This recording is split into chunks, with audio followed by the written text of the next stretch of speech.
Opa, bom dia, boa tarde ou boa noite, dependendo do horário que você estiver assistindo esse vídeo. Eu sou o Klaus Baidoindo e esse daqui é o primeiro Super Wide, que é como eu posso falar, um programa, um bloco aqui no canal onde eu vou comentar filmes que eu assisti.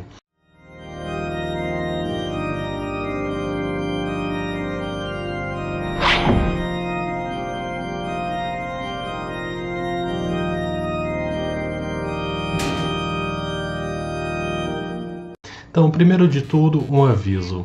Eu retirei os sisos recentemente, então por isso eu não posso abrir muito a minha boca.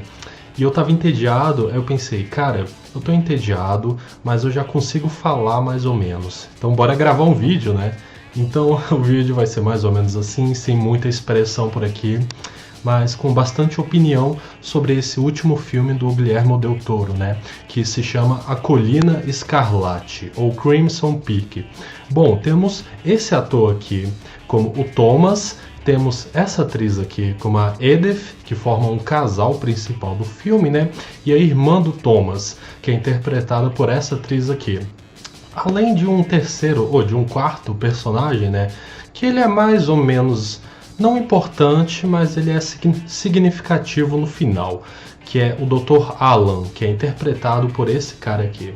E bom, o filme, pelo menos na sua primeira metade, tenta nos mostrar mais como é a relação da Edith e do Thomas sendo construída. E, sinceramente, na minha opinião, ele falhou muito nesse quesito, porque em nenhum momento a gente consegue ver que aquele rapaz, o Thomas, ao mesmo tempo que ele é um cara que veste roupas antigas, que ele é meio inseguro com o trabalho dele ali, meio, como eu posso falar, meio miserável, eu não consigo ver aquele rapaz meio miserável, ao mesmo tempo sendo aquele rapaz europeu e galanteador que também é mostrado, já que com isso ele consegue conquistar a nossa Edith para um plano maior, né? Que descobrimos que, e atenção spoilers, obviamente, que descobrimos que ele, junto com a irmã dele, a Lucille, andam pelo mundo, né? Já que foram por Milão, pela Europa e agora nos Estados Unidos, aplicando golpes, se casando com moças, né, mulheres que não têm muita família próxima, que sofreram alguma coisa causada por eles ou não e que tenham bastante grana. O que parece no final era somente para pagar aquela invenção, né, do Thomas, que era uma espécie de escavadeira. Aí eu penso, no filme foi mostrado que o Thomas já se casou umas 3, 4 vezes, certo? Então todas elas tinham dinheiro, todas elas eram o que exatamente?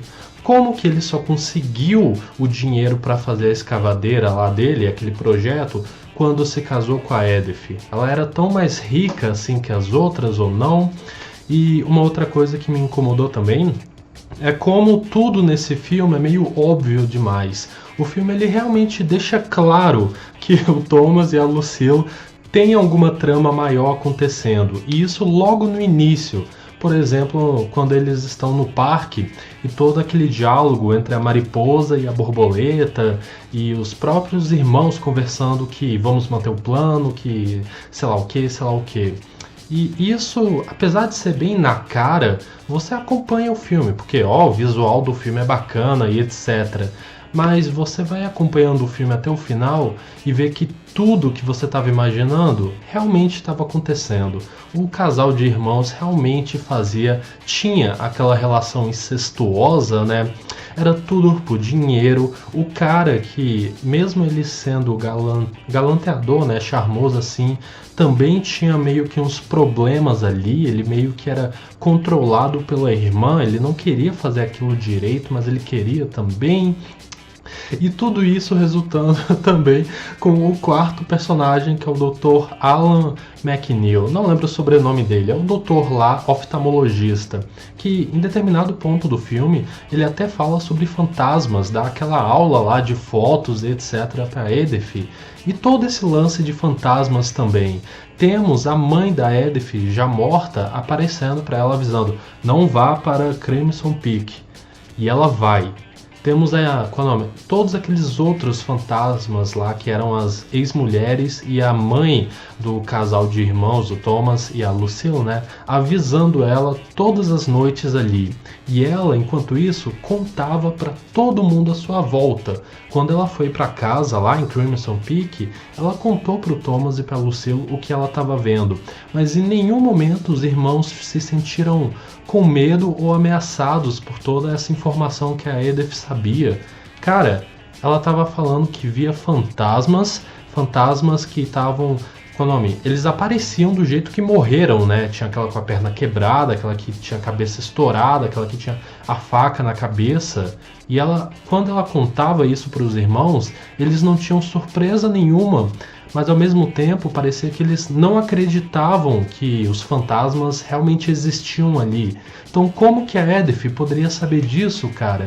É isso que mais me incomodou no filme. Como os poucos momentos que tem fantasmas não é levado tão a sério assim. Ninguém realmente se incomoda.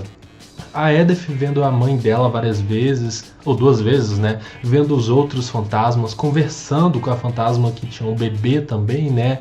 Tudo isso foi tão simples e raso. Eu acho que o pacing e a ambientação do filme que eu posso falar é que o filme foi raso. Ele tem um visual muito bacana, aquela casa, temos toda aquela ambientação antiga, né, dos início dos anos 1900 por aí, eu acho. Tudo isso tá ótimo, mas sobre o conteúdo do filme, não se aprofunda no terror, não se aprofunda no mistério, não se aprofunda direito no romance e não se aprofunda também no final, porque a primeira cena do filme é aquele diálogo da Edith falando que ela acredita em fantasmas, certo?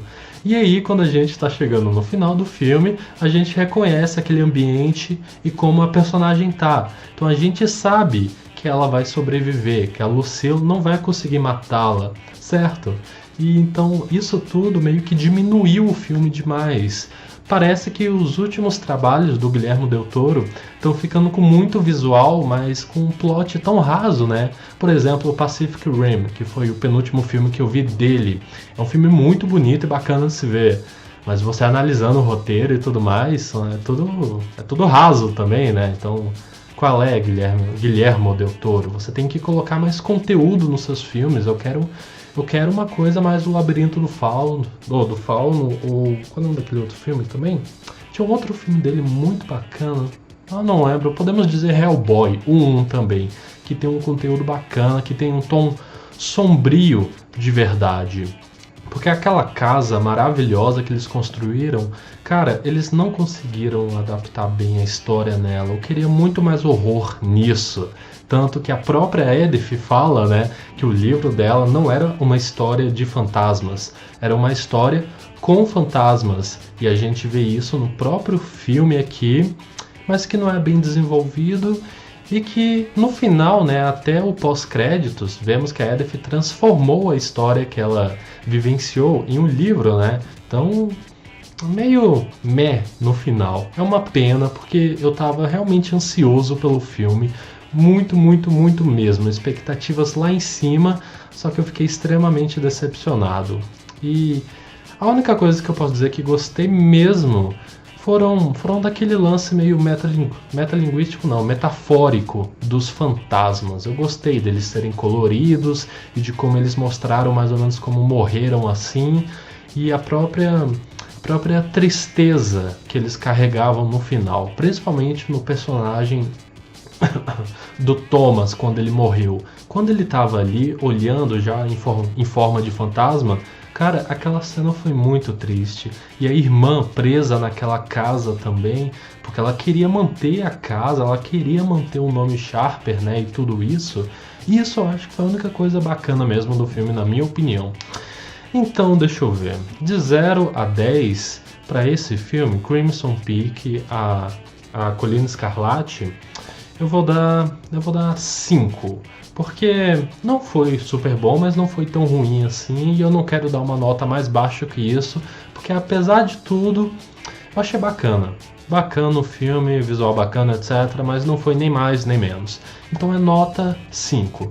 Muito obrigado por ter assistido o vídeo. Esse daqui foi o meu primeiro review, né? Minhas primeiras opiniões sobre um filme aqui no Super Wide. Eu espero no próximo vídeo que eu esteja mais dinâmico assim falando, né? Mas foi como eu comentei. Eu acabei de fazer uma mini cirurgia na boca e ainda tá complicado falar. Mas deixa nos comentários a sua opinião sobre o filme, né? Se você gostou ou não.